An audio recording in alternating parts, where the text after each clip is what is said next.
dengan cara yang seperti itu. Orang-orang DITI itu diradikalkan, dikasarkan agar apa? Agar mereka benar-benar mudah untuk dihancurkan dan agar mereka menjadi musuh bersama bagi masyarakat. Begitu. Kemudian yang ketiga itu adalah bahwa orang-orang yang menggorok itu sebenarnya adalah orang-orang DITI asli, bahkan yang tidak dikompori oleh orang-orang PKI. Tetapi mereka menggorok karena melihat temannya sendiri melakukan kekerasan terhadap orang lain, mereka berusaha untuk memaklumi.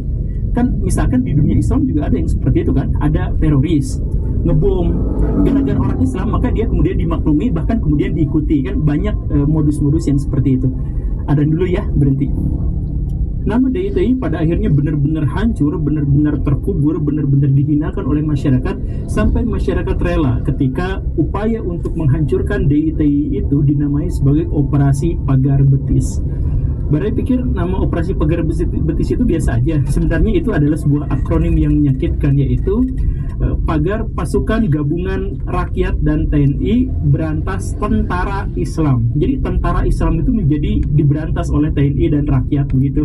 Dan pada waktu itu ketika tahun 1962 Kartosuwiryo ditembak mati, maka PKI sorak-sorai, hore, sedangkan orang-orang Islam benar-benar marah luar biasa terhadap PKI, tapi gak bisa apa-apa.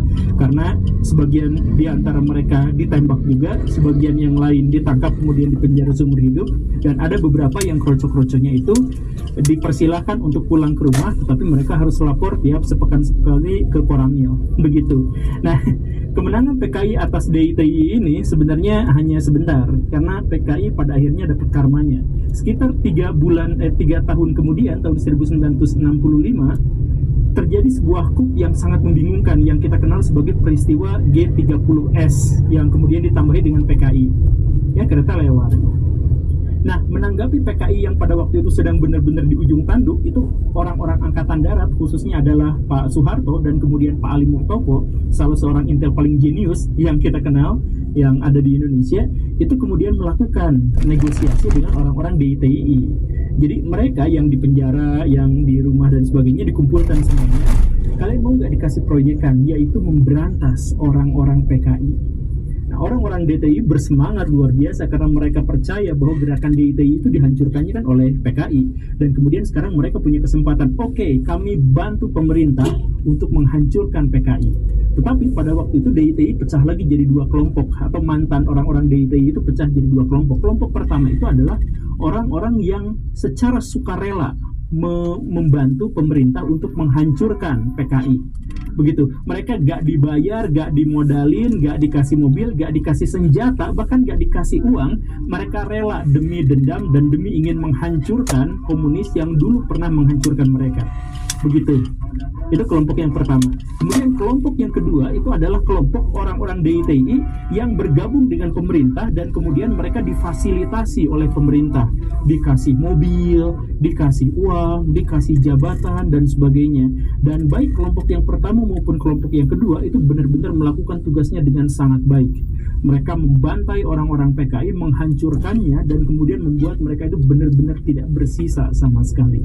Nah, PKI dalam kurun waktu 1966 sampai 1969 sudah benar-benar habis di Indonesia. Dan pada waktu itu tentu saja walaupun sponsornya itu adalah angkatan darat, tetapi salah satu yang paling berjasa untuk menghabisi orang-orang komunis adalah mantan dari orang-orang DITI. Maka sekarang ketika komunisnya yang sudah hancur, DITI yang senang gore makan tuh karma dan bla bla bla begitu seterusnya ya. Jadi perseteruan antara DITI dan PKI itu sebenarnya adalah seperti perseteruan antara Senju ngelawan Uchiha gitu ya. Nah, sekarang yang di akhirnya itu kan final battle-nya itu yang menangnya itu adalah DITI ya. Nah, DITI itu sekarang kan kemudian diberi semua fasilitas oleh negara, termasuk juga mereka akhirnya diberi perusahaan yang sangat besar, kemudian diberi tunjangan dan diberikan izin untuk masuk ke Partai Golkar. Dan mereka kemudian muncul lagi di sana, bersemi lagi, dan ketika Golkarnya pecah di era reformasi, jadi banyak sekali kan sekarang pecahan-pecahan Golkar.